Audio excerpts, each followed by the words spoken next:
crash the horn, you hear something coming, you don't expect to see this coming up through the timber. Long tines, long main beam, all your life or something like this.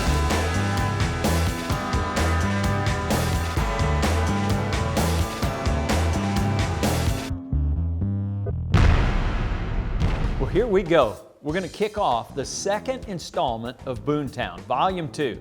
You know, we decided or elected to do this a couple years ago because we were stacking up these gigantic bucks from across the entire United States, one after another with regularity, and it's because of the phenomenal team that we have, this group of hunters that have evolved over the years. Way back when, you know, back in the early 90s and even late 80s when we started doing this stuff, little did we ever dream that we would even see a gross B&C. And here we are now that have a bevy of B&Cs, and we just felt it imperative to glue it all together. Last year, I think when we produced Boonetown 1, we had 62 in our library, or 63. We killed another 16 last year. So out of this particular group, we were looking at 78 or 79 potential Boone and Crockett's. From that group, we've chosen 10. And last year's Boonetown 1 was all archery. This year it's a mixture. But one thing is a common theme. These things are all giants and they are unbelievable deer to view. Well, when you watch it, you'll see that even back in the early days, when you see some of these monsters come onto screen, you know, you're kind of taken aback as far back as the early 90s when you see the first glimpse of a deer back then. You know, we like to fell out of the tree, and we're still like that to this day. So sit back and enjoy the second installment of Boonetown, Volume 2 here. It's pretty phenomenal. Here it comes.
Right off the bat this morning, first rattling sequence right at first light, rattled in a beautiful buck, a buck that I'd seen in here before. He came in and just about to the point where I was going to be able to get a shot, and he spooked. He winded me and got nervous and went up around. So I waited about another 30-45 minutes, rattled again, and I had a little 6-point come in right under the tree here, and then just a little bit after that, a nice little 8-point come in on the other side of the creek. And both nice bucks, but after seeing that big one, I decided to let them go. And it paid off because about 30 minutes later, I rattled in this nice big 8-point. And he came in, he kind of was nervous, but I finally got him to make his final few steps through here on the other side of the creek. But whenever I finally got to full draw, the sun was shining in my peep. I could see the deer good, but I didn't see the brush in front of him, and I let the arrow go, and everything looked good till the arrow got to the deer and it hit some brush, and it looked like it maybe darted low. So he took off up through the timber. But boy, I tell you, what an exciting hunt. This rut is really picking up.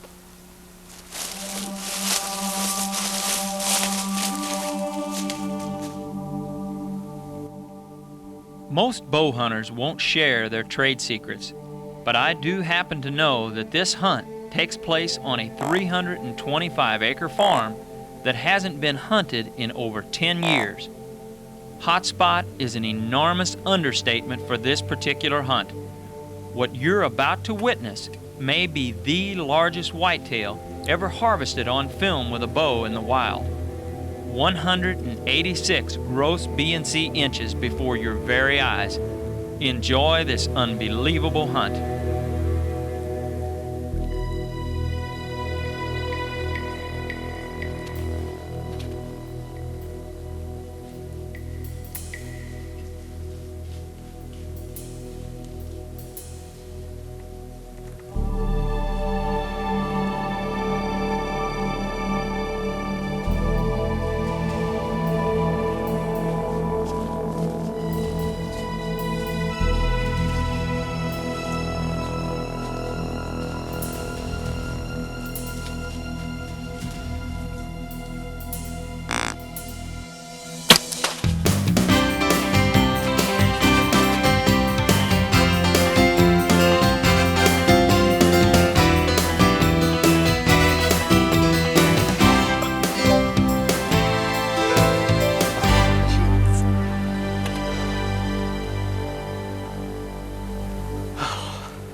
Got up late this morning. We had a long ways to drive to get to our stand, and we were late, and we just got in the tree, and I heard him grunting down below, and I grunted at him. I rattled at him. I looked up, and here he come. Oh my. That happened so fast he didn't have a time to shake me up too bad. I'm shook now.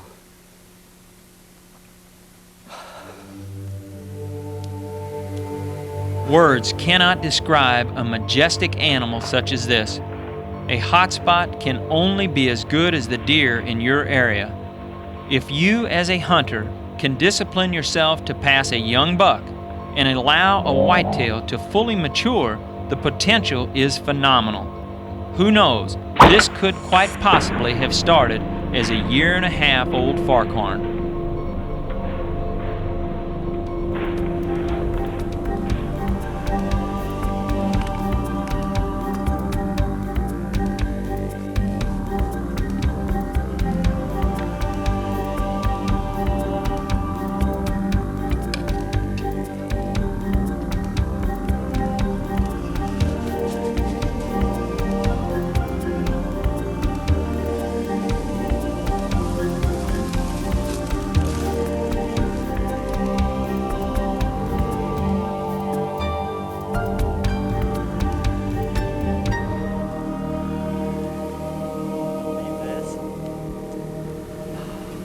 What a season. This has just been the most unbelievable.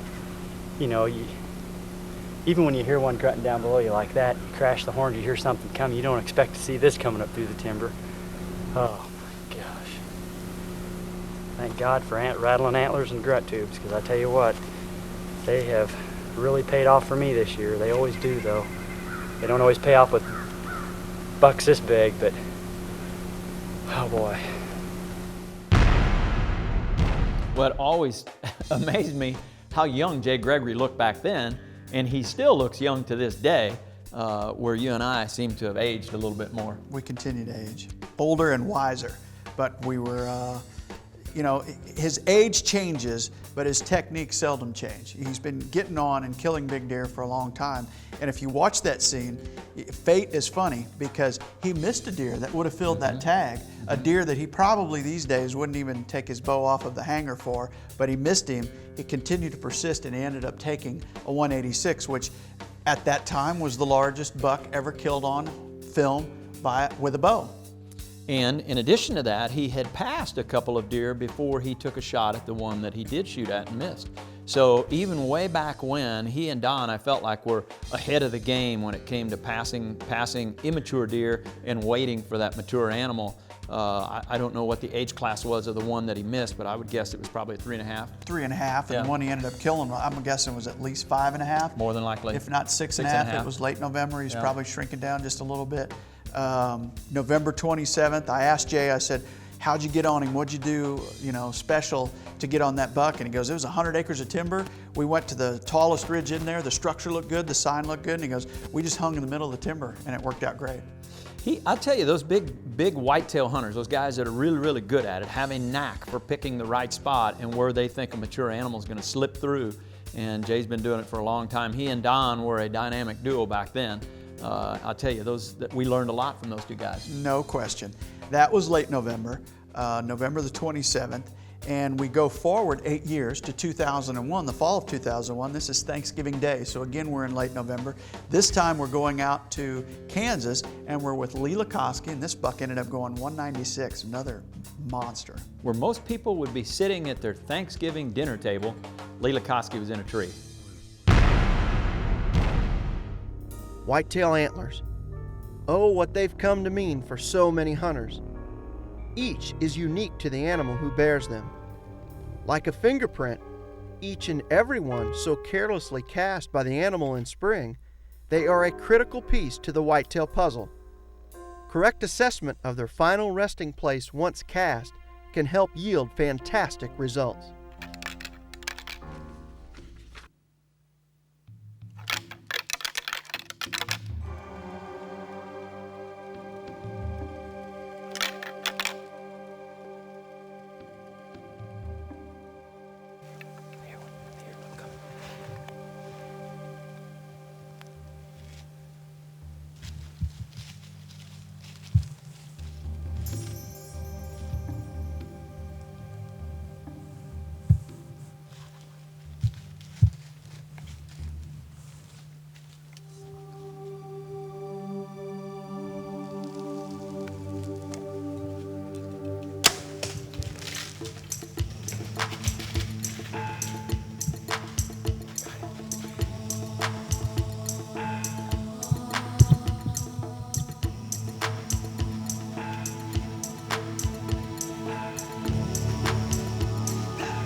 Thanksgiving Day, and I can't believe it.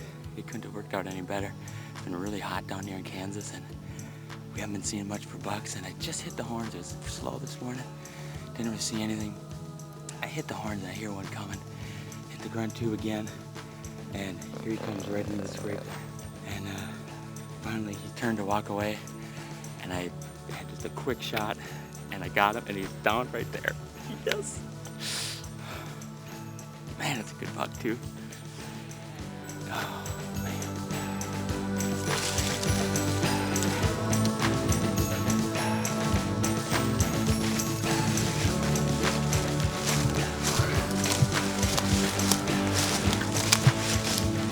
Oh, you better than I thought. Look at that buck.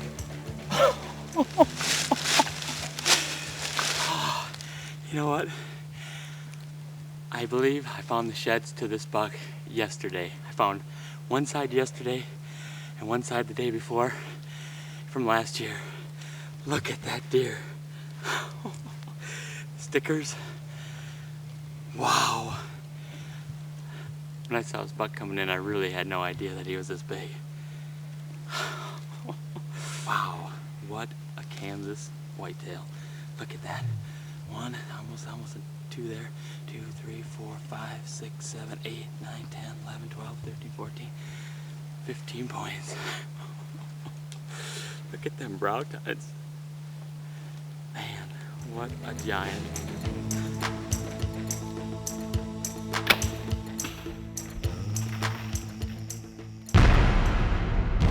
What an absolutely phenomenal rack, and what characteristics that deer had with the, you know, the big flyers coming off the bases. He's got one going out the back, he's got stickers, he's got it all. And Lee made the comment where he was talking about those big grooves in that rub that he found, and having found the sheds prior to that. And I think the way I understood him, he found the sheds one day, killed him the next. I mean, that just doesn't happen. I don't know very often. And I don't know this to be fact, but I think that was probably Lee's largest deer of his life at that time. It was certainly the largest one he had taken on film. At that time, he and Don Kisky were doing a whitetail series, Whitetails Taking It to the Extreme. We were producing it and distributing it for them, and that's how it comes to pass here within the Boonetown series.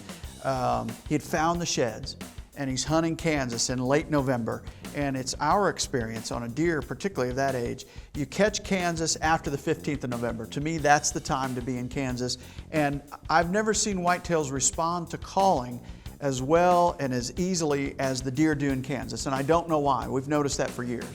We got criticized once because we made that comment once before about how assertive and how aggressive they are, but we've always had better luck calling whitetails in Kansas than we have had in any other states, and somebody called us out on it, but it's the truth. When we were rattling and hitting horns together and grunting and snort wheezing and all that stuff way back then, we just had really, really good luck, and those animals were aggressive.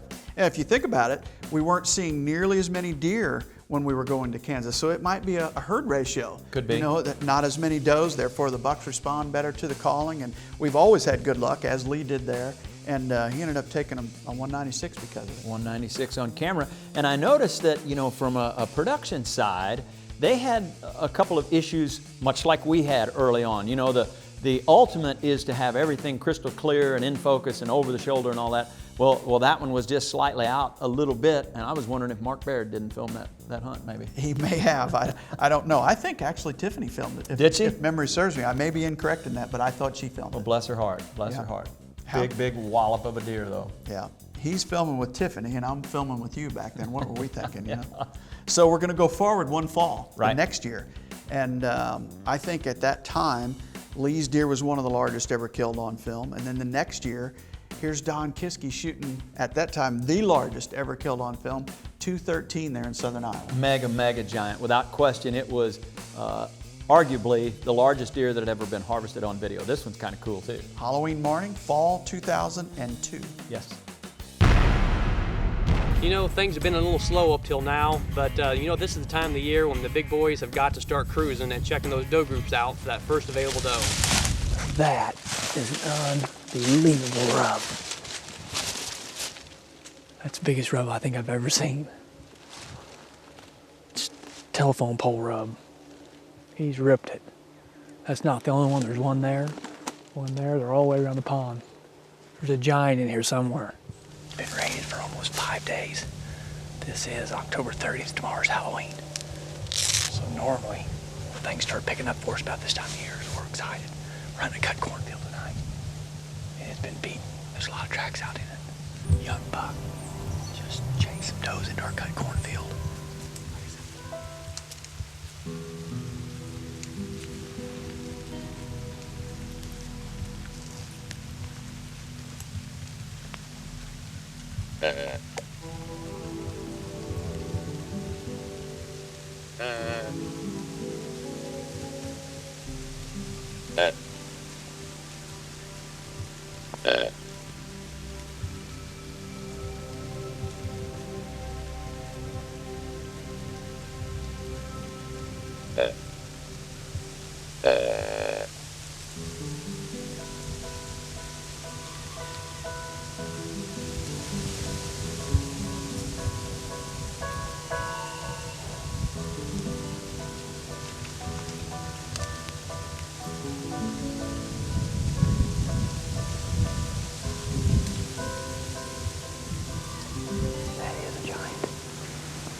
That giant buck walk in, big old kicker off the G2.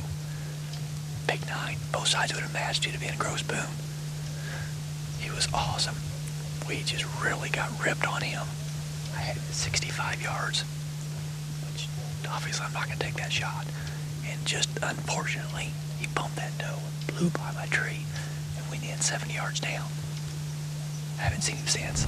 The thick, dense, overgrown weed patch is the perfect morning spot for observation and calling, Don's forte. He relies heavily on rattling. Right there. There's a deer. Right on the scrape line.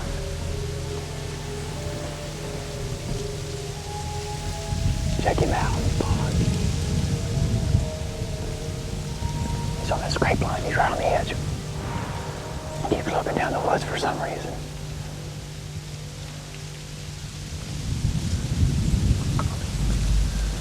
Just in case he don't come our way, I'll rattle at him.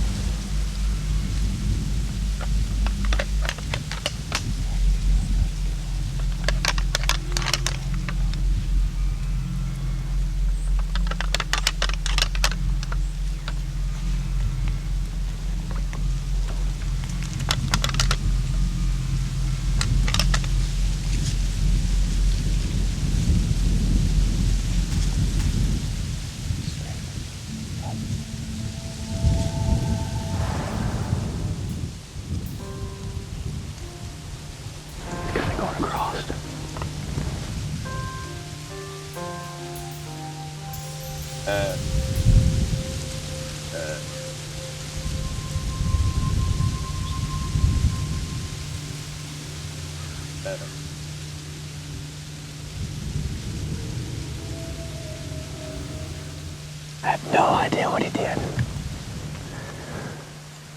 It was perfect. Everything was perfect. The next morning, I decided to move my stand over on the same scrape line that buck was working. I knew that if he had done it, that another buck probably would too. I don't think I was prepared, though, for what was about to happen next. There's deer, right there.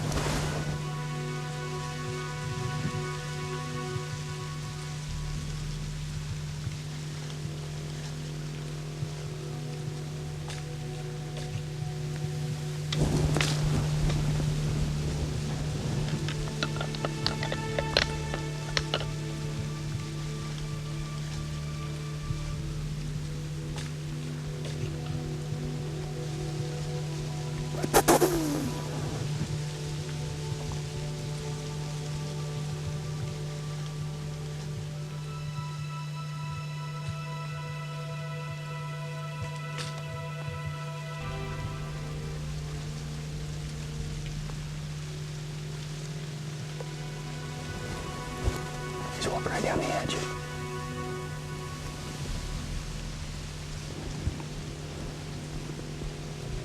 But he just ain't gonna come in for some reason. I just don't know what the deal is with that buck. He's scared to death of another big buck or something. I had no choice. I know it scared him yesterday morning when I did that too. This is the same scrape line he worked. He didn't quite come down the edge like he did before. Went down the other edge. Rattle Orange brought him in yesterday, but not 2 times in a row. Just ain't gonna happen. But he's going the other direction. I had no choice. Something's bumping those toes, it looks like. There's another one.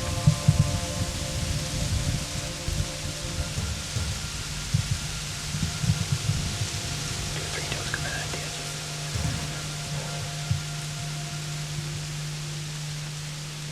There's a deer. There's a deer right there. Oh my God. Oh my God, it's a big, big monster buck.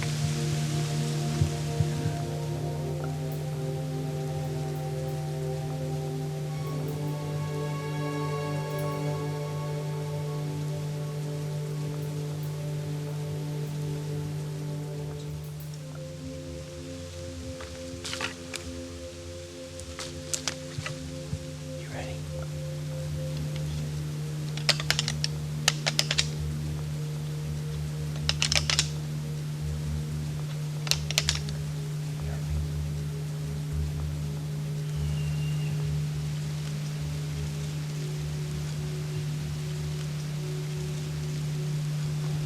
Makes perfect sense now. I couldn't understand why that big split G2 buck was so call shy. You just saw it. Mega giant, biggest buck I've ever seen in my life. Non-typical trash hanging off of him. I was hoping to bring him right up here.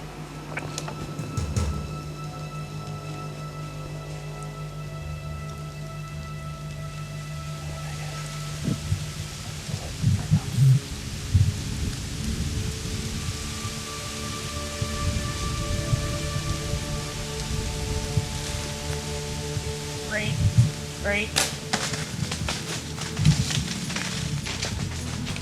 Took him back a little. Right there, still there. Right there.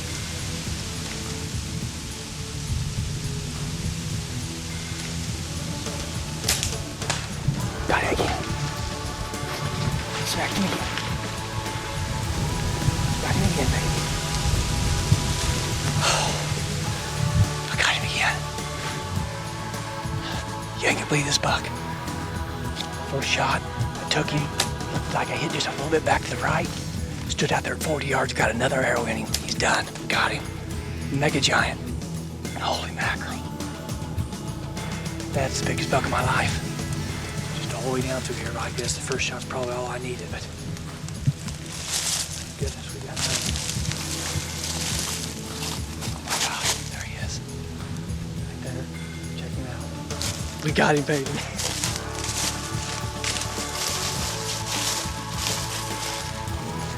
Just can't believe the size of this deer. It's just unbelievable. I can't brag about my Matthews bow enough. Second shot touched the first hole. So that's my first deer of that bow. Tickled to death with that. If I had to put any emphasis on any one thing that we did right this morning, it was that we carry our rattling horns with us. Without the rattling horns, what do you do when a buck's out there at 100 yards? I know a lot of guys that don't carry them. Took 2 rattling sessions and it worked, man. What can I say?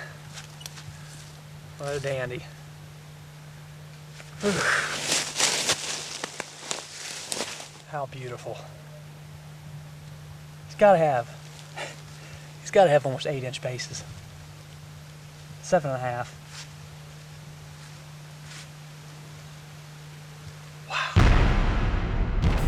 We were talking about the footage of Lee's hunt, and I think Tiffany filmed that. I'm almost certain that Candy filmed Don kill that 213. I'm 100% certain.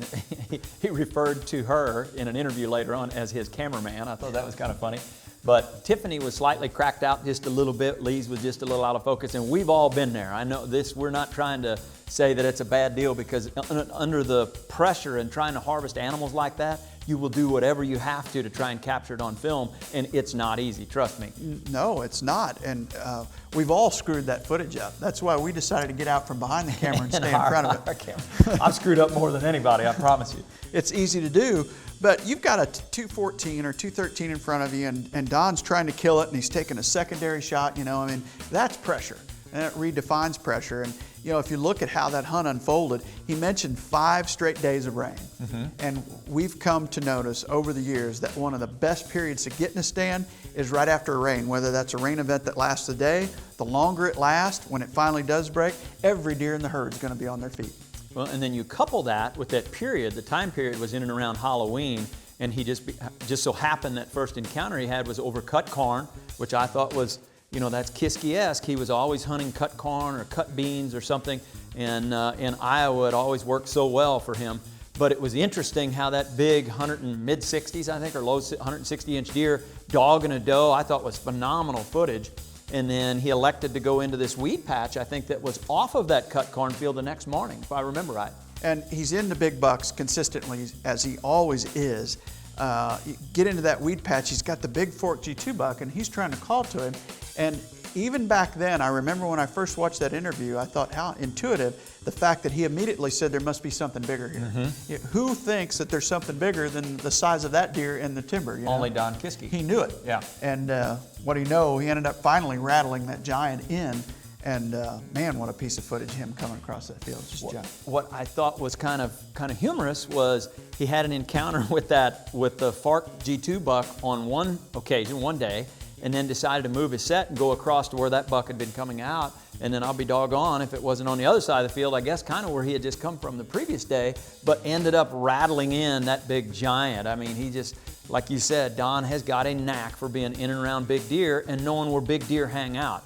And it was intuitive, like you said, that he felt as though a bigger deer was in there, but it was also intuitive that he went up off of that cut cornfield and went up into a bedding area where these bucks were dogging these does and doing the scraping activity, you know, that you would expect in and around that Halloween period.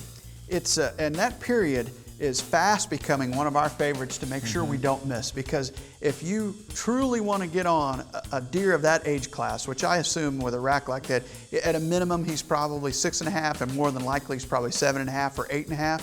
Those are the first ones to get doed up, as we saw evidenced in the cornfield the evening before when he had the buck dog and the doe. That deer was already tending that doe.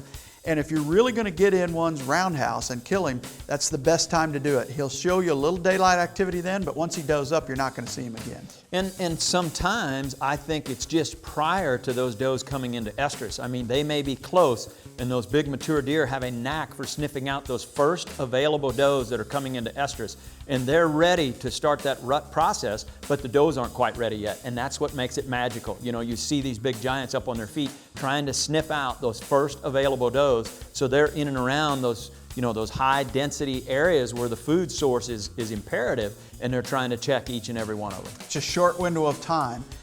We talked about late November with Jay and Lee. Now we're in late October, right there around Halloween. The next hunt that we go to only goes forward one day as far as the calendar is concerned. We go forward to the fall of 2003 with Rod Owen, Correct. November the 1st. And once again, big buck on his feet, all alone, 201. Here's another aggressive wild man that just has a knack for getting on big deer. Rod Owen. This deer we're hunting is one of the biggest deer I've ever laid eyes on.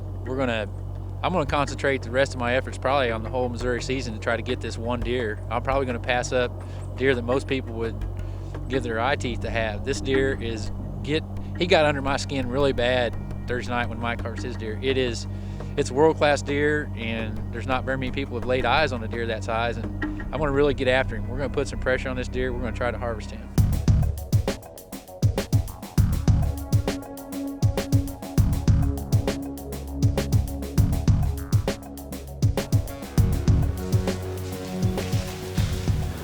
I stand about a mile walk in from the truck, and then dressed very warm. I left a lot of my clothes off till I got a little closer.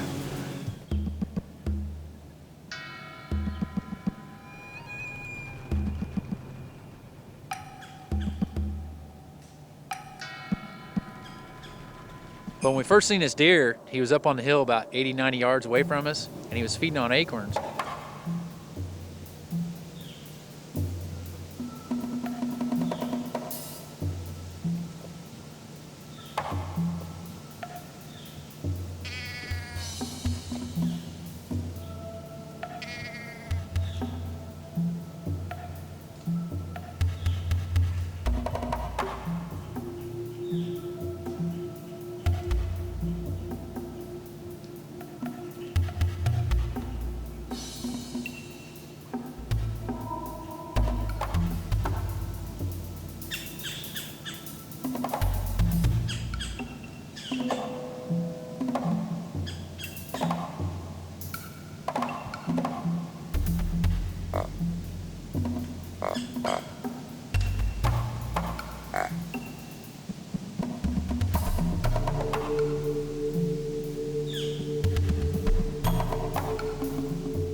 Man, what an opportunity. Get a shot at a deer that caliber. It's worth all the hours I've spent practicing. It's worth all the hours that I've sat in tree stands dreaming about a deer that size. He's a world-class deer. I just shot him at 33 yards, made a really good shot on him right behind the shoulder. It's the type of deer you dream about all your life.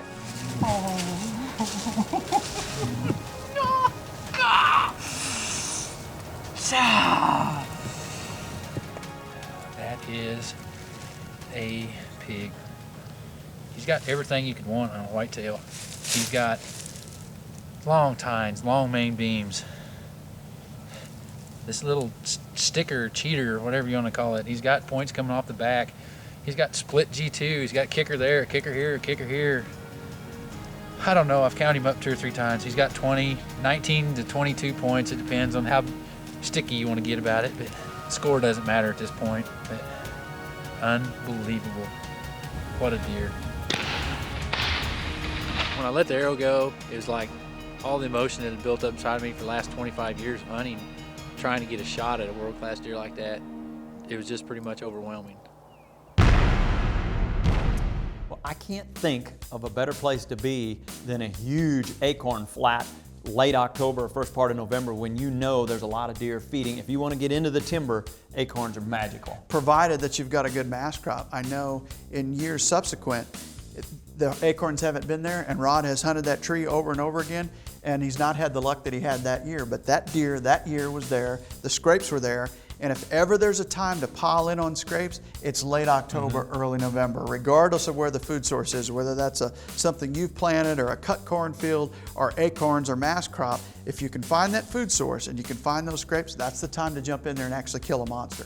Well, one of the commonalities, I think, amongst all of these guys, particularly the guys that are killing them with regularity, Rod and Jay and Don and Lee, it's about being assertive and being aggressive. And I don't know anybody that's any more aggressive and assertive than Rod Owen. He talked about a 1-mile walk to get in there, but he's one of those guys, he just takes off. I mean, he puts his head down and he goes. So that aggressive, assertive nature sometimes can pay off. In the first few deer we've seen, they were all big, fully mature deer. This was the first deer that to me didn't look like he was 6 or 7. To me, that deer probably looks like he's 4 or 5. And you know, what a genetic marvel to have 201 inches of horn on his head at age 4 or 5. Just a giant, giant deer. What you don't know is some deer hit their rack maturity a little bit sooner. Some of them can hit it at 4 and 5.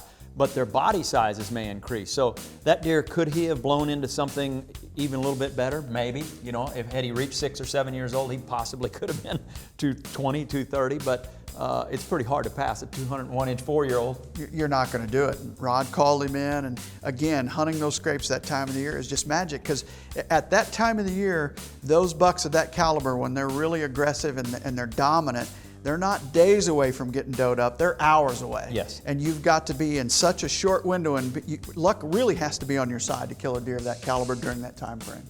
Well, speaking of Boone and Crockett, so let's talk about a Boone and Crockett athlete and our good friend Jim Thome. We're going to fast forward here to November the 20th of 2005. It's firearm season, and old Slugger, Hall of Fame, really kind of guy. He will, I think, someday make it to the Hall of Fame. He's pushing 600 home runs. I'm hoping he hits it this year.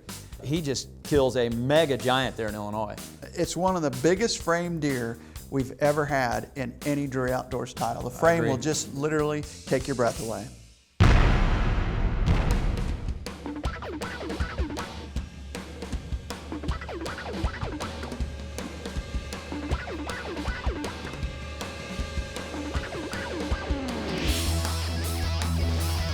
Well, let's go have some fun.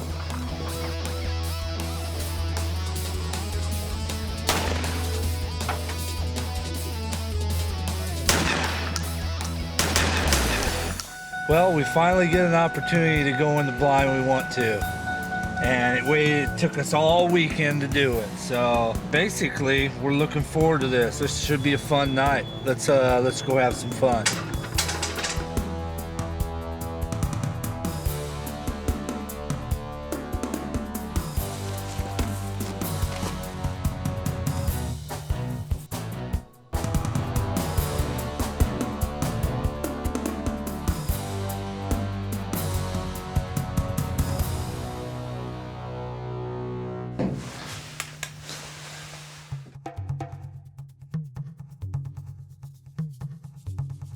To me, I think hunting means a lot. I mean, it's something that I've done as a kid.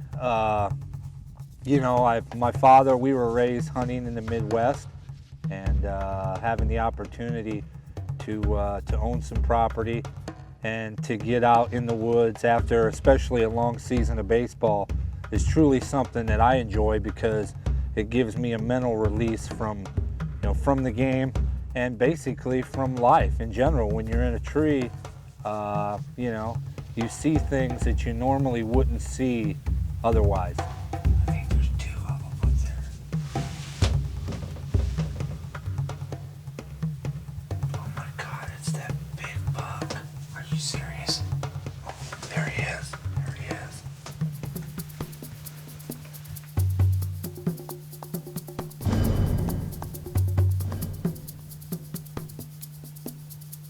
Oh my God. You know, when horns are coming, you're ready. It's like that one-on-one confrontation. You know, pitcher on the mound, hitter in the box, you against him. Let's get after it. I got him on film. And if you want, he's going back on the hill. Come on, please turn around, turn around. Get ready, get ready. I think he's coming. I think he's coming down. She's coming. I think he's gonna follow her. He'll come. Here he comes, here he comes, here he comes. He's coming, don't move, he's coming. He's coming fast. He's coming fast.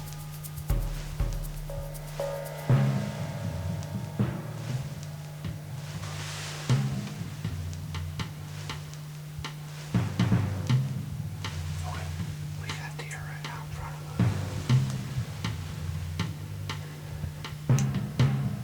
He's coming big now. Okay.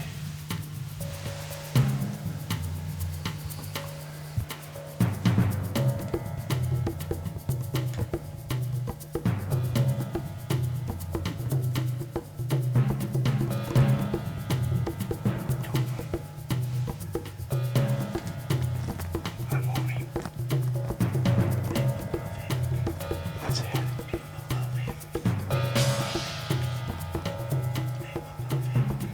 That's it.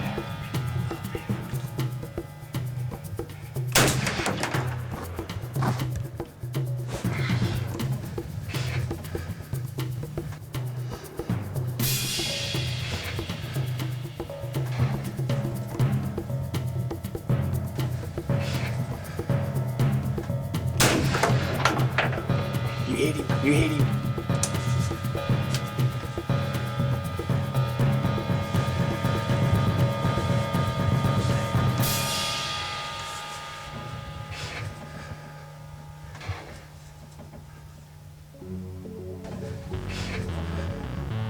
He's going down. Oh my God. You got him. He's down. Oh my God, he's down. He's down. It's the big 8. It's the big 8. We've been chasing that deer for 4 years. He's down. He's down.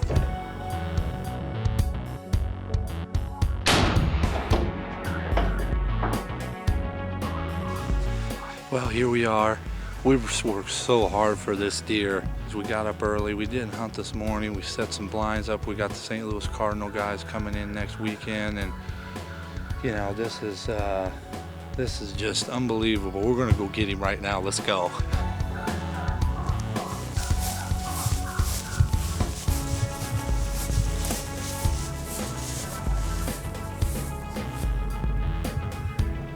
Is he an absolute monster?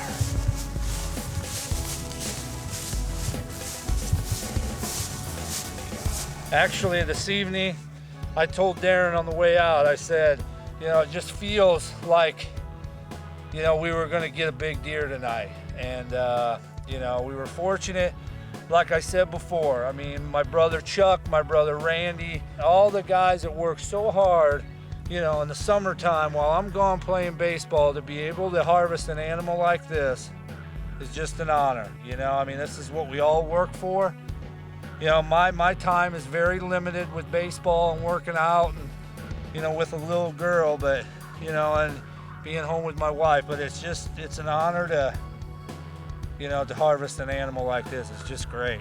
He'll look good on Lodge 2-5 wall. He'll be right dead center. He'll He'll stand alone. I know there's bigger out there, but you know what? He's great. If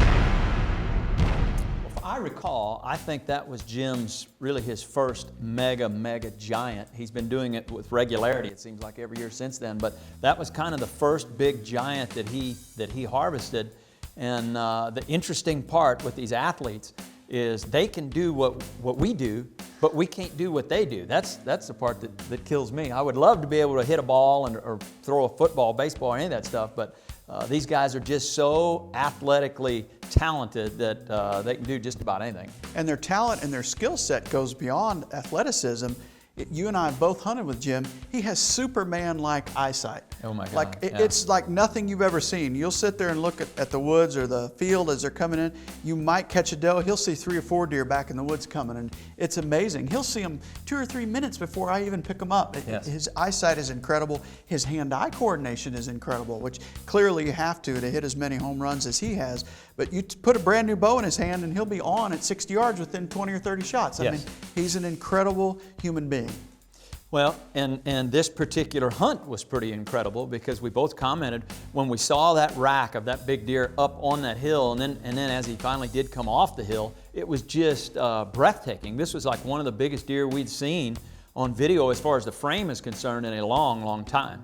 It still makes me nervous when I see that deer standing up there looking at the field, and I know how the story ends, but you can tell he doesn't want to come out of that cover. He does not want to go out in that open field.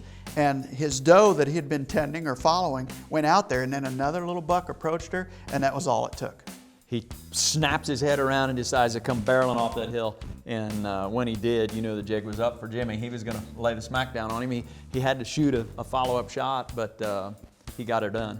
Giant frame, giant deer, easily a 7.5-year-old buck. Yes. Maybe 8.5. They just don't gain that frame, that mass, and that stature till they get to that age. 171, 172 inches as an 8 point. As an 8. And Jim's got that particular deer mounted there over at the lodge, and every time I walk by it, I just marvel at how big that thing looks. It'll take your breath away, as will the following story. We're headed to Kansas once again, and this is with a couple storytellers, Chris Ward and Eric Hale. And I think this was in the following fall, 06, November the 29th. It was a firearm season in Kansas. And I'm pretty sure that Eric was able to harvest a deer that Chris had an encounter with the archery tackle. So this is kind of cool. Great story to enjoy once again. Here we are. It's our favorite time of year. We're heading out to our favorite spot in this country, and that's Kansas. You know, when we leave our homes in Virginia, we leave a small, close-knit community. Everybody knows their neighbors. And we drive all the way out to Kansas, and we end up in the same type of atmosphere. It's just like going back home. We just rolled in. Have no idea what we got on these farms this year, but I know we got something big. Landowner says in the last 5 to 7 days he's seen a couple really, really good deer. So if he says they're good, they're really good. This is the spot. I just put our wildlife eyes out at their stand set where I killed mine last year. And the reason we put this stand here is because this is a travel corridor between feeding and bedding behind us. So hopefully we can catch one, in the next few days, heading to or fro. It was good to me last year. Well, needless to say, I've had a great year for seeing deer, but a horrible year for connecting on deer. It was the first morning. It was an hour and a half into the hunt, and I thought, finally, my luck has changed.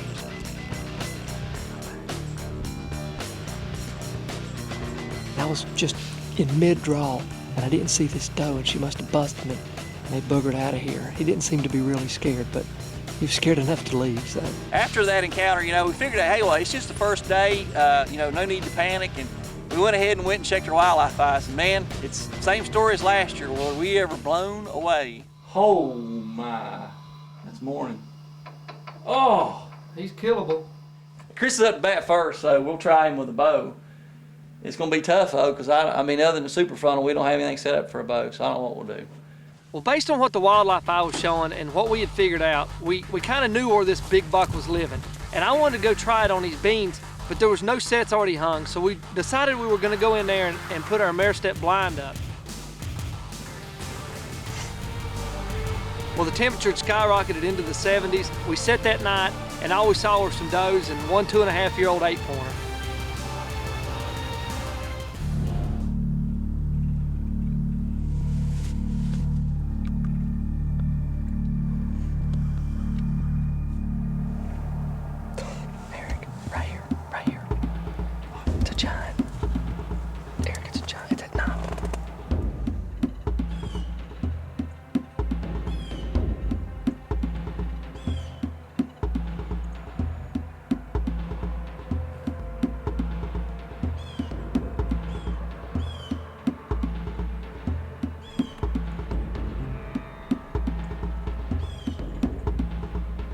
talk about some tense moments. That deer was walking across the field, biggest deer I'd ever seen, and there came a point where I actually thought, I'm gonna get this done.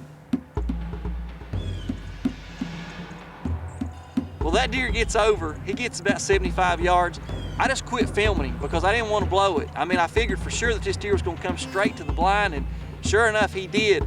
Unfortunately, when he got to the corner of the blind, he got just a little whiff of us, and man, he boogered out.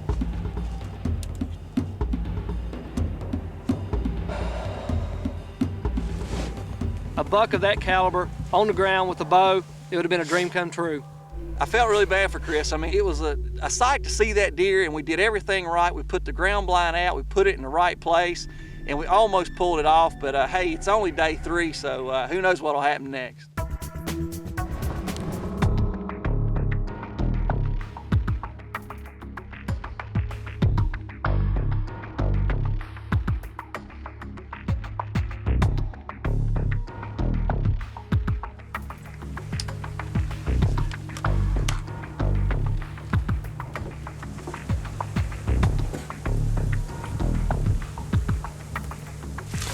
Ice.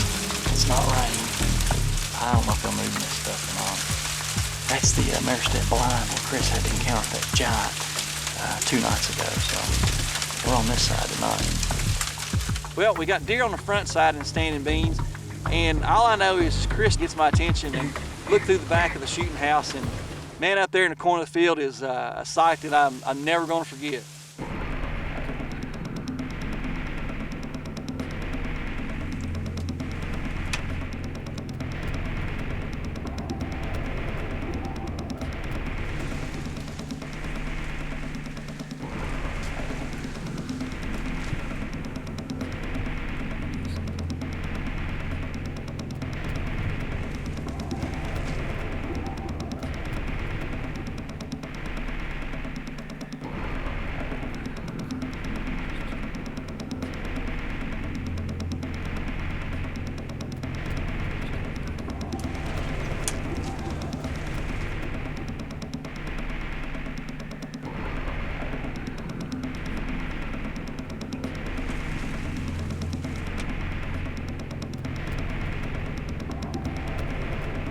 Yeah.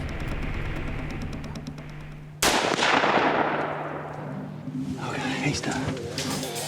Yeah, man, give me some. That is a giant right there. Oh boy. I tell you what, Kansas has been really good to me, and it just gave me the gift of all gifts right there. I have hunted 2 days this year. And you got 2 deer. I'm glad everything's working out for you, buddy. What a magnificent, magnificent whitetail here on our Kansas farm. At least 5.5, if not 6.5, and he's just, he's a monster, you know? He's got long G2s are 12 inches. He's got a 27.5-inch beam on this side, 26.5 on that one. And he's just a monster. I mean, it's the best deer of my life, and I tell you what, it's really humbling to be sitting behind a giant like this. He's a really special deer, and he's just capped off another wonderful Kansas deer season. Well, we have always marveled at how those 2 guys tell a story. They really are some of the best producers we've seen in a long, long time, and they've been doing it for a pretty good while, but the shots that they grab and the way they tell the story, they've got dynamic personalities, has always been interesting and always been intriguing. But I might say that it was interesting. Chris had the encounter with that deer with the archery tackle, and then Eric was the one that was able to close the deal with firearms. And I know how badly Chris wanted to kill that deer, especially to do it with a bow.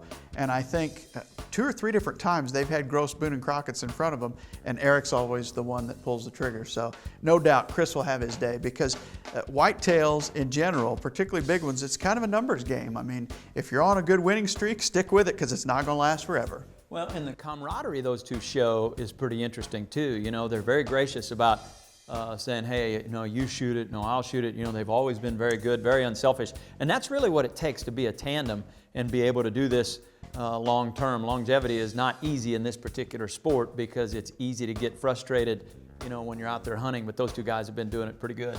We've talked for years within our videos about ground expansion versus ground shrinkage, and that's really a correlation between the overall size of the body and then what the rack looks like in the field versus what it looks like when you walk up to it. And that was one that had ground expansion, which Yes. tells you that that body was super huge. Absolutely. Really, really large, because if you see him coming in, you go, well, that's a pretty nice deer. And then you look at him on the ground, and I mean, he is a monster. Big mass. You can tell he's old. He's got all that curl that they get when they're old, and the tines are really, really big. I mean, really impressive deer from out there in Kansas. Well, in a rack like that, when it has that type of quality, it's one that you remember, and you look at it and you think, man, there's one, if it's hanging on a wall, you literally could stand there and look at it every single day when they have that kind of quality and that kind of characteristic. You can't see them enough.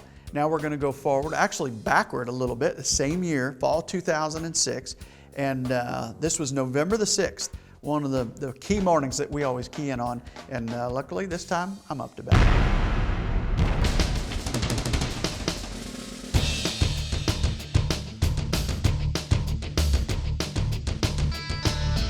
It's 46 degrees, which I wish was the high. Unfortunately, it's the low. We're heading into the 60s again today.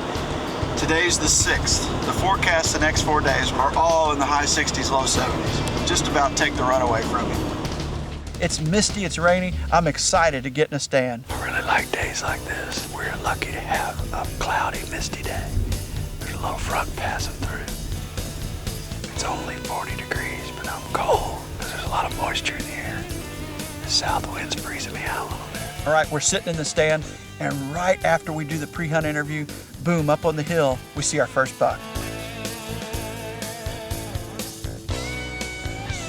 He's a 3-year-old that tells me they're on their feet. This weather is awesome. Hopefully someone will kill one today.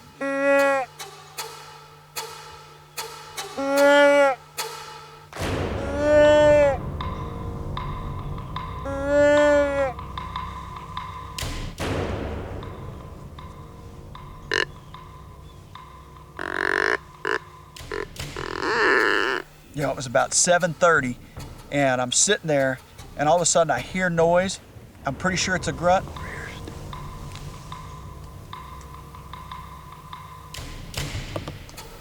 Look up, I see legs coming through the trees. But it's not exactly the deer I was hoping for.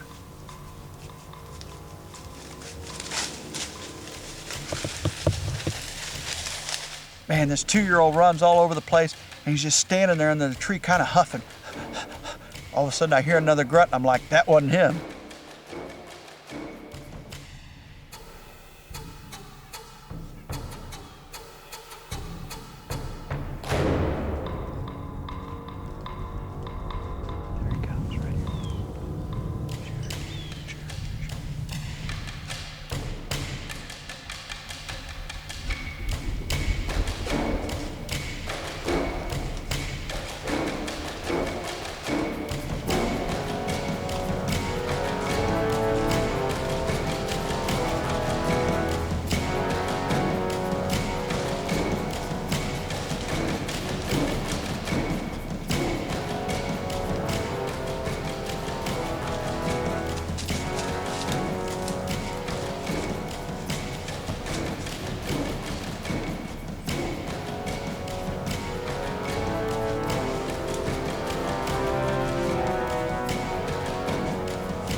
Showed up here this morning on November the 6th, just read the script.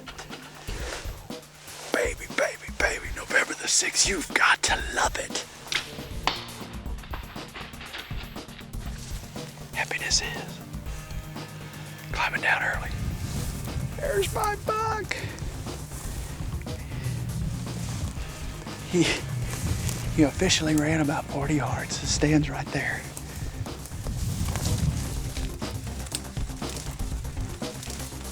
That is beautiful.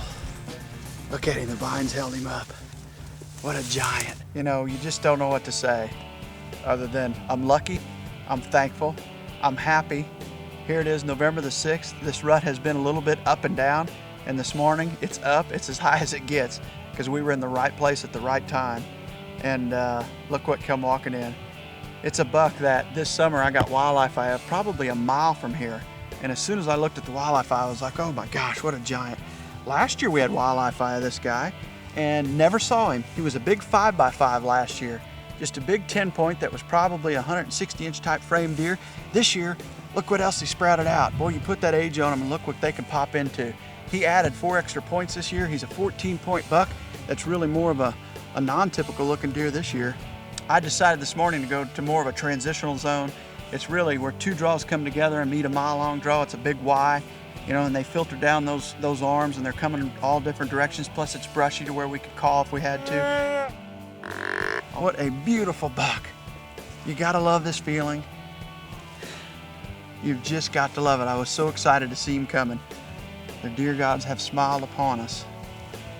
We call it whitetail madness for a reason. They will drive you mad. And this one drove us mad this morning. What a big guy right there.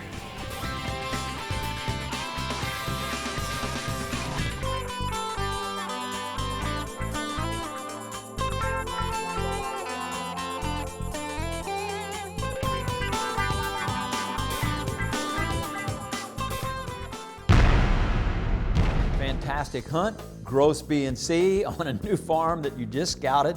You know, we kind of gave accolades to Gregory, Don Kisky, you know, Leela Koski, but I got to give some accolades to you too, little brother. When it comes to getting on big deer and killing big deer, you're as good as anybody out there. Well, I'd rather be lucky than good, you know, and a lot of our luck comes from just the amount of time that we get to hunt. And we're hunting good dirt, obviously, and we get to hunt every day, so you don't miss the few windows when a mature buck actually walks. There are very few each fall, and the key is to be there when they open up and not to miss any of them. And that was one of those key ones. It was November the 6th, so the date's right. We love the 6th, 7th, and 8th, or the 6th through the 10th. And it had been really, really warm and really dry. And then all of a sudden that morning, Jared and I were both getting up and going out that day, and there was a mist falling. And I even sent him a text. I said, today's the day. That one little weather change, I really felt like in my gut that they were going to move just because that mist was falling. It takes one little change in the weather, and that's enough to get those big boys on their feet. Well, we've said this before, you're really only as good as your spot, and it just so happened, you know, the deer that we're looking for, those gross B&Cs, were there, but it's altogether different to have them and then be able to get on them and kill them.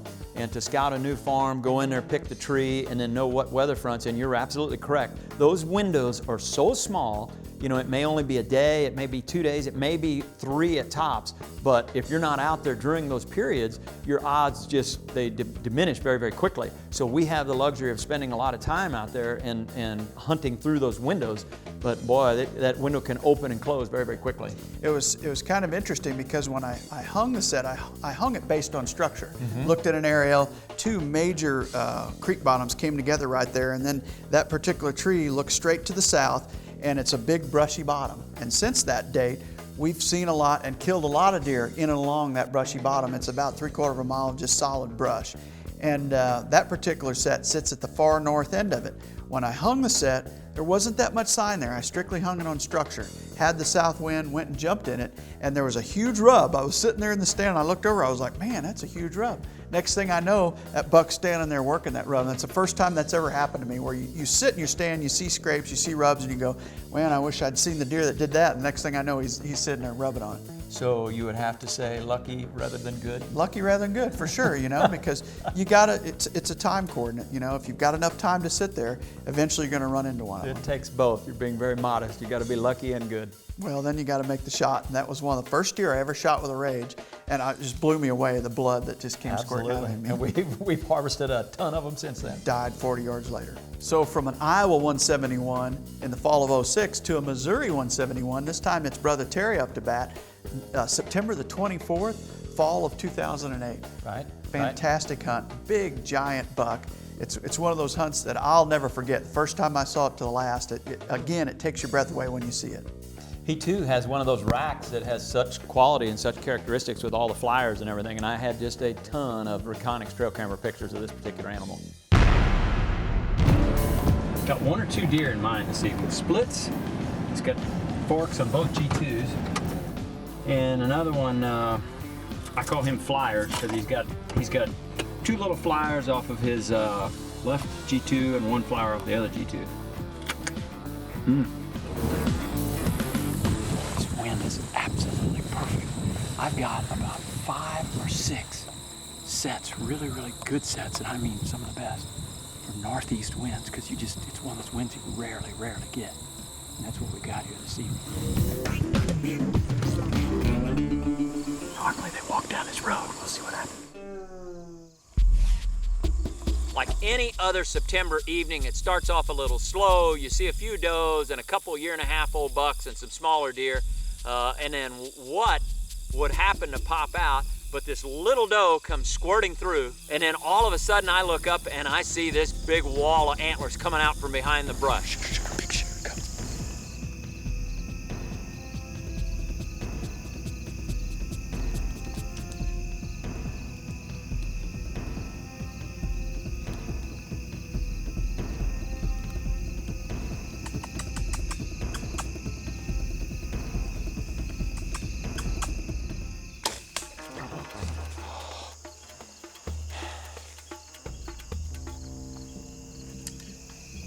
I've shot, I don't know how many does in that exact same spot right there. The mistake I made was not getting him to stop 100%. He was still rolling forward, and I was trying. I was actually doing it pretty loud. I mean, on the verge of maybe spooking him. And I should have let him, and I didn't. And I hit him way, way back. Wasn't anywhere close to where I was aiming. Well, it ended up right where the arrow was good up and down. It was just terrible left and right.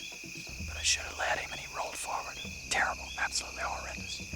And the only possible way of recovering that deer is if I cut that artery, that main artery that runs down. Start that the front goes all the way to the back and then comes down their leg. But if I didn't cut it, chances of recovering that animal are pretty slim. We will more than likely let him lay tonight, even though the temperatures are pretty warm. It's not cool, not like what we would like. Okay, appreciate it. See you in a while. Bye. That was Brother Mark. I just got off the phone. We watched the footage, and I'm still not happy with the shot. I've made some bad shots, but that's the worst one I think I've ever made. And I just talked to Mark, got off the phone with him. He's turning, he's coming this way. It'll be a couple hours till he gets here, but I am tickled to death that he's coming up because he's got better eyeballs than I do. We're gonna be looking for blood tomorrow morning. This literally has been one of those hands and knee type track jobs. You know, with my eyes, which are bad, I'm having really, really tough time seeing blood. We let him lay overnight, so if we find him, it's attributable to number 1, a fast bow, and number 2, the rage broadhead. If we don't find him, it's just another one to chalk up to experience. Terrible, terrible judgment call. I can smell bile like sewer. I've been catching hints of that. I don't know, once in a while you get lucky. Well, I'm just down to just drips ever so slightly, but I keep catching whiffs. Look here, look, right here. Where? Yeah! What a big giant. For anyone that's ever followed our video series of television shows knows that I've had my problems throughout time with these big deer. But every once in a while, life is full of highs and lows, and I'm on an absolute all-time high right now because I put an errant shot, a terrible shot on this particular animal. Bad judgment call, you know, when you get a big deer in on you and you're flustered trying to get him to stop. He wouldn't stop. I punched the trigger anyway, hit him way back, but the combination of a rage broadhead and a fast-shooting PSE was the only reason that I recovered this animal, that deadly combination. Just got in the back of his ham, and it exited actually almost halfway in his body here. He was quartering away enough that the arrow poked through the other side here and right about midways. It was a long and arduous track job, one of those where we were just finding speck, so I'm assuming that internally there's a lot of blood inside here. I know he smells. Literally followed my nose, if you can believe that. but we could smell him just coming down the hill here, and he is an absolute giant. You know, and there's always a decision-making process that you go through. We have the luxury to review the footage over and over on video, and with that particular hit, there was no question that I was going to wait overnight and try and recover him this morning, and that's exactly what we did. He really didn't go. I can almost see the tree stand, if you can believe that, but he made kind of a loop and went probably 150 to 160 yards, something like that. But as luck would have it, found him right here where he was laying in his bed. Just happened to get extremely lucky. Yes! What character this particular buck has, he's got stickers all over. I nicknamed this deer Flyers because I had so many photos, but he's got 1, 2, 3, 4. He's got 4 flyers that are just kind of abnormal points. And his mass is just incredible. It runs all the way throughout. And he's just a phenomenal deer, gonna make a beautiful mount. Can't wait to take him to a taxidermist and get him hung on a wall. This is a beautiful, beautiful deer. I'm extremely, extremely lucky to recover this animal. So it's early season, and that's the one thing I always marvel about Terry. If he's gonna kill a giant, it's either gonna be in September or December. You know, some of his best bucks have come at the bookends of the season. And that's really a good time, though, to get on one, but not everybody can do it with consistency like Terry has done it, particularly in the state of Missouri. Not an easy task. Well, and I will say this particular animal was he was a model, just an absolute superstar in front of a camera. And I had a lot of Reconyx trail camera pictures throughout the farm, and he was a daylight walker. And I can't stress that enough. When you get a buck that will walk during daylight, your odds of harvesting that particular animal are so much higher, because we have deer where we've got all nighttime photos, and when they're nocturnal like that, you know, the odds of seeing them during daylight are just so much lower.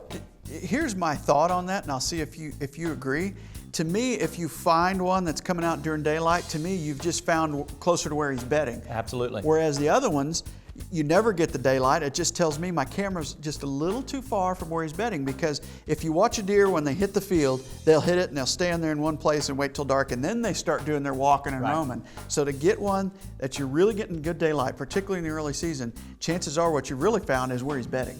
And more often than not, if they're bedding 150 or 200 yards off that food source, and all of a sudden you're making a big racket as you're climbing your tree, he's up and out of his bed and you don't even know you bumped him. So this instance here, it was just a little bitty north wind. I was much like you on your deer. I had a weather front that moved in. We were lucky enough to climb up in the tree. We didn't do any damage.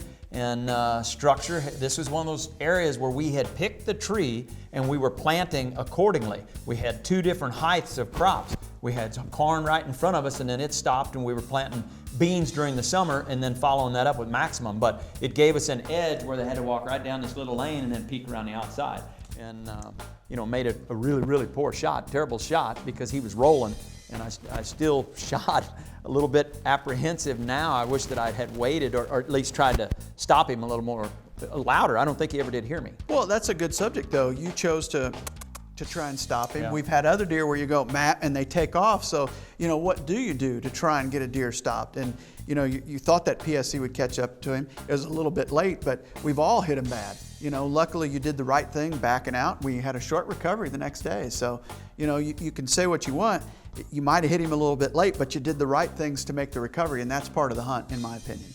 Well, and your help, obviously. You were kind enough to change your travel route and come over and help us recover that animal. So I was appreciative, number one.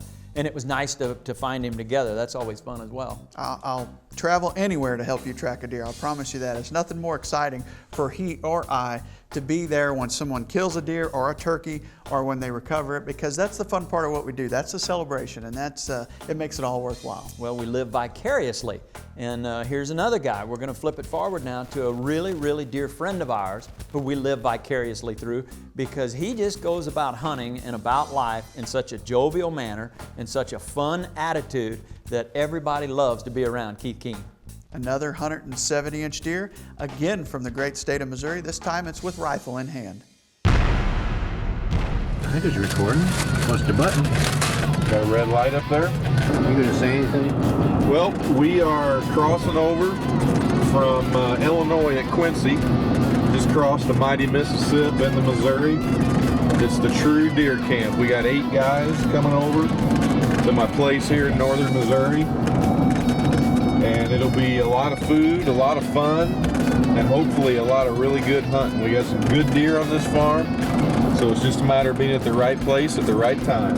We have just arrived to our northern Missouri hunting spot. It is looking good, and I'm getting excited because tonight we are barbecuing some chicken and having a delicious meal.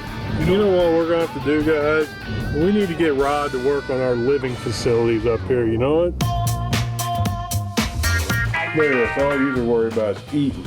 I laid in bed last night and thought about all the pictures we got right here on the ground scrape. And there's a stand right there. I think that's going to be my lucky spot tomorrow. Well, we're pulling in. We're real close to where I'm going to be hunting this morning. It's a beautiful spot. I'm looking real forward to getting in this stand and see what happens.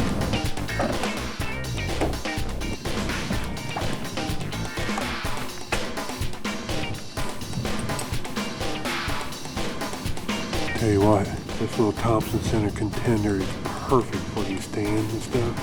Just such a small gun, it's easy to maneuver. I love this little gun. There's a clump of yellow grass with a bunch of oak leaves above it. There in the field off to the right, that's exactly 150 yards. So that gives me a good bearing as to where I'm at anyway. We saw a couple of does and a couple of yearlings, and that's been it. Oh, that's a good buck. I'm gonna shoot him. Get on him, not the shooter. Get on him. Hang on. Go ahead.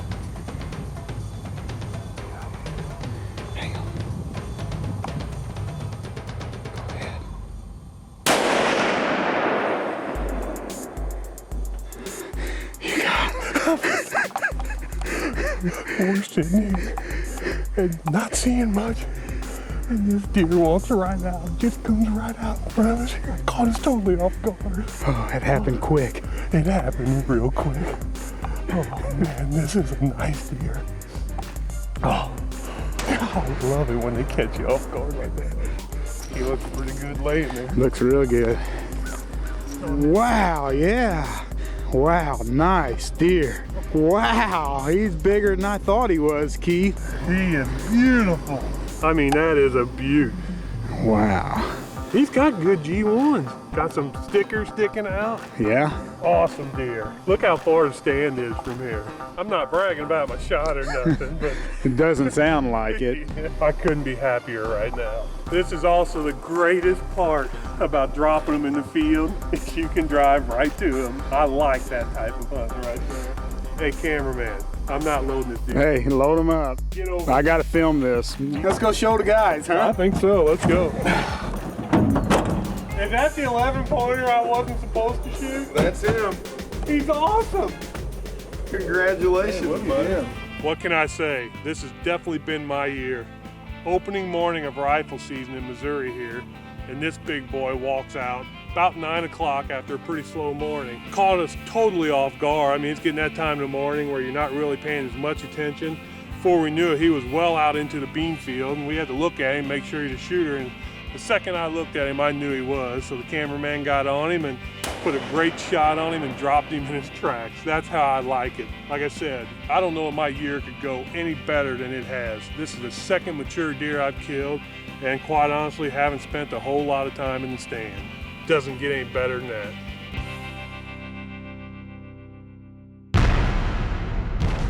Well, the interesting part about Big Daddy, Keith Keane, is the fact that he was a longtime friend of Mark's and a college roommate, and he's been working for me in the construction side for well over 20 years, and to this day, he's still one of our dearest friends. Keith and I lived together in college for 5 years. We were both on the 5-year plan. He still graduated before I did, and had it not been for Keith Keane, I would have never passed college algebra. He's an absolute wizard when it comes to mathematics and algebra and all that, and to this day he estimates jobs for Terry and runs the lion's share of the work each year at Drury Contracting. He has been my right-hand man for a long time and gets a lot of work done with a very slim crew, and everybody that works with Keith, whether it be a private individual or a municipality or some type of governing officials, whether it's inspectors or whatever it might be, they all like Keith Keane. I don't think the man has an enemy, and he quietly each year stacks up good years, you know? You don't hear a lot about him, as you know, for the credit that he deserves more credit than he receives. He was in Boonetown 1 with that 173. Here's another 171-inch deer with a Missouri rifle, and he's got 3 or 4 more that you'll see in upcoming features, or you're going to see a few more featured here in Boonetown in future volumes. But quietly, Keith's stacking up a collection that'll rival anybody's. Well, and we talk about, you know, that you're only as good as your spot. Fortunately, he has a spot, or he's really, really good friends with Jake Wilson, Rod, and the spot's pretty doggone good. So those two guys work really, really well together. But that deer crossing the field, you know, he reaches out and touches him with a firearm. He always puts a pretty good shot on him. You don't have to worry about him shooting. His hand-eye coordination has always been right on. He's a pretty doggone good athlete for being a big man. Fantastic shot, and the most important thing to me that stuck out within that hunt, we talk so often about the techniques and the age of the deer and all that stuff, but those guys enjoy their time off and they enjoy deer camp. I mean, probably they get as much enjoyment out of deer hunting and deer camp as anybody I know. Well, when it comes to that camp, one thing that you are always certain of is if Keith's in camp, you're going to eat really well, because he loves to cook and we love to eat. It's always fun with those guys. Part of the excitement of any hunt is going out there and trying to see the quarry that we seek. But for those guys, the excitement is that deer camp. And it reminds me of when we grew up in the River Hills there hunting in the 40 Acre Club. I loved the camaraderie in camp and the times we shared and that bonding we had, and some of the best times of our life. They live that every single year during deer season, and I just love that about Keith and Jake. They kind of bring us back to basics in the fact that, you know, we get so wrapped up and really involved in food plotting and trail camera photos with the Reconics and just all the elements and tree stand location and trimming and access and all those wind and everything that we worry about. Sometimes they just throw all that out the window and they just go hunt. And that's the cool part. They're killing giants and they're just hunting and they're having a good time doing it. They're having a blast. We're going to stay in Missouri. Once again, it's rifle season. And this time it is with Keith's partner's dad, Jake Wilson's dad, Mr. Jerry Wilson. And last year at our annual fall meeting, we announced that he was the official mayor of Boonetown, and you'll find out why in this next hunt.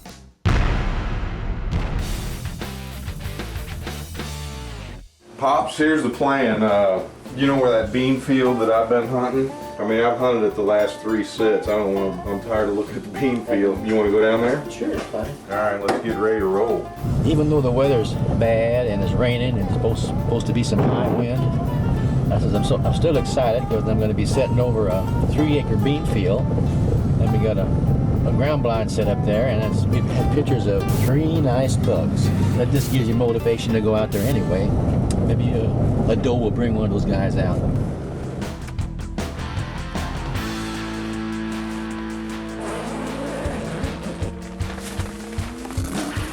We finally got settled in here. What a miserable day, but what a great spot. Rolling, big boy, get out there and get that gate. Man, it is nasty out there. Yeah, are you really gonna make me sit in this? You're the one that talked me into this place. I know, but you know, sometimes I say things I don't mean. I'm here for you, Bubba. We're going.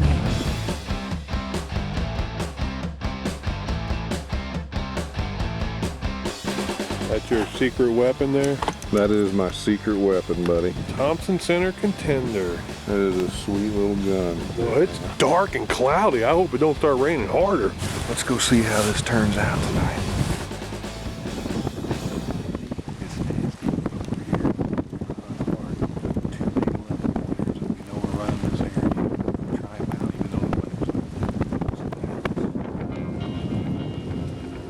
That's what I'm talking about right there. Just not quite big enough. We just got in here rainy, nasty, bug cruiser. This craziness might pay off after all.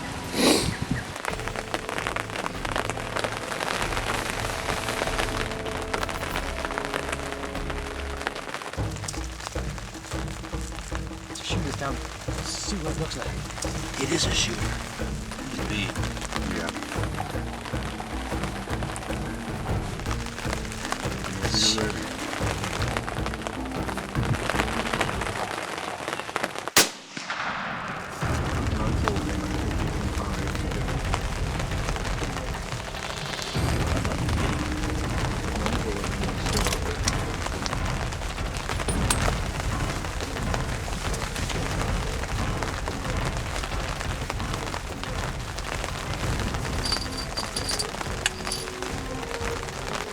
see there.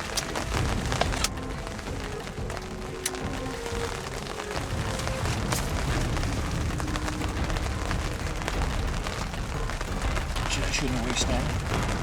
He's gonna. There you got him. Good job. He did big waste that. I'm thinking I shot the wrong deer. Yeah, but it's a big deer. Did you see the size of that deer? I think that's the biggest thing I ever shot. If I only have to find that out. Sitting here in the rain for an hour, and then all of a sudden, here come this doe out and this big old buck right behind him. He's down right out there in the bean patch. So I'm kind of anxious to go out and see what he looks like. I'm kind of excited. Oh, man. Oh, man, would you look at this? Oh, man, look at this critter. That is a good deer. Let's put the Mac Daddy on him. Oh, man. Yeah, that's a sweet gun. I couldn't be happier.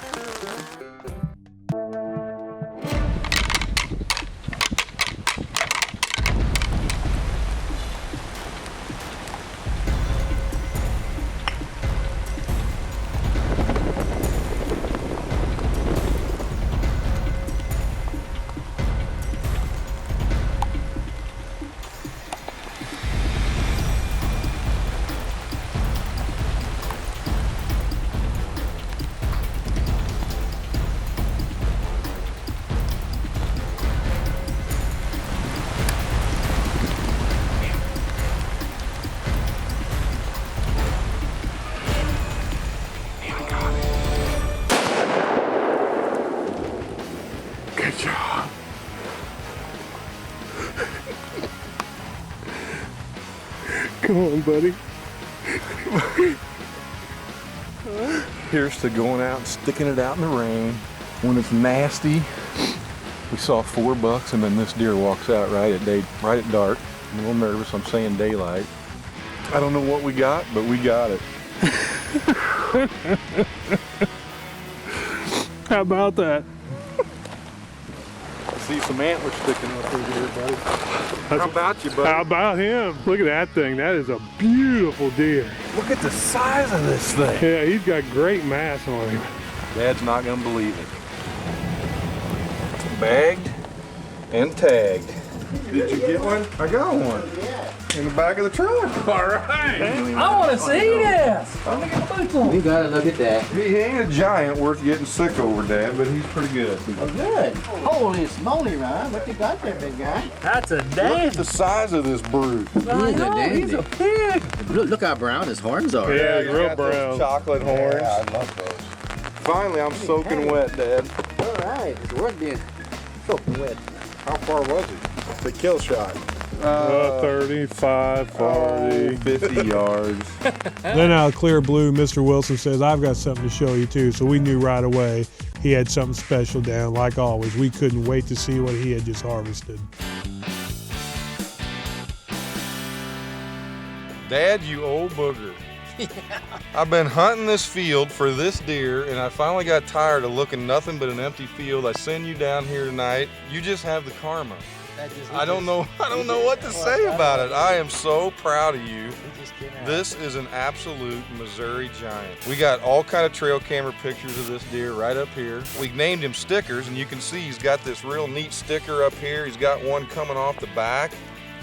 I mean, just a true trophy. Congratulations. I'm very proud of you, Pops. Thank you, son. Love you. I love you too.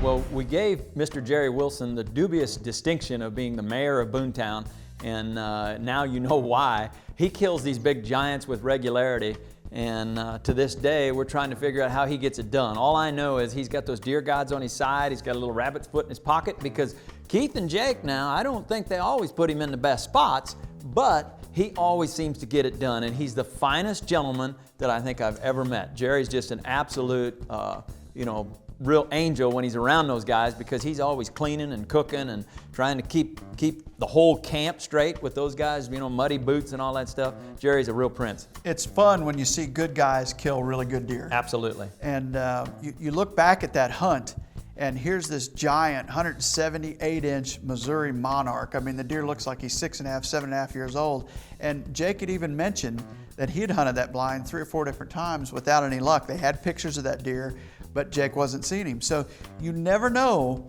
when the buck of a lifetime is going to walk into your life. And here it is, pouring down rain. They're in this ground blind. No doubt the conditions are miserable because they only keep so much moisture off of you. And then out steps a doe, and who's tending the doe but this giant? And you know, those hunts when Jake was sitting there, that buck and that doe were probably close. They're not covering any ground. They just didn't show themselves. Well, and we always talk about these little weather fronts. It took a little bitty weather front maybe to get her up on her feet and feeding, and he was right there with her. So it was just right place, right time for Jerry at that particular time. That animal was up on his feet, and he just happened to have the fire stick in hand. So that's the cool part. Now, one thing we didn't mention is the deer that Jake harvested, 150-inch, a beautiful 150-inch deer, but the story mended so well together. We added it here in Boonetown. He's not a gross Boone, but you know, father and son, it's what hunting's all about. And it just puts a smile on my face every time I see Jerry connect like that. And he's killed 4 or 5 different gross Boones now. That's why we call him the Mayor of Boontown. But what a great way to end the video with that particular scene. Well, you see a father and son like you mentioned, but the love between those two is just absolutely heartwarming when you see it. And Jake truly is genuinely excited for his dad each and every time he kills one.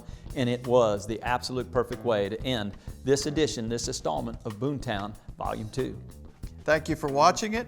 As we always say, it was created for you. 10 more for the books. Next year, we'll be working on 10 more. We appreciate you picking up the video. Thanks for being here. We hope you enjoyed it.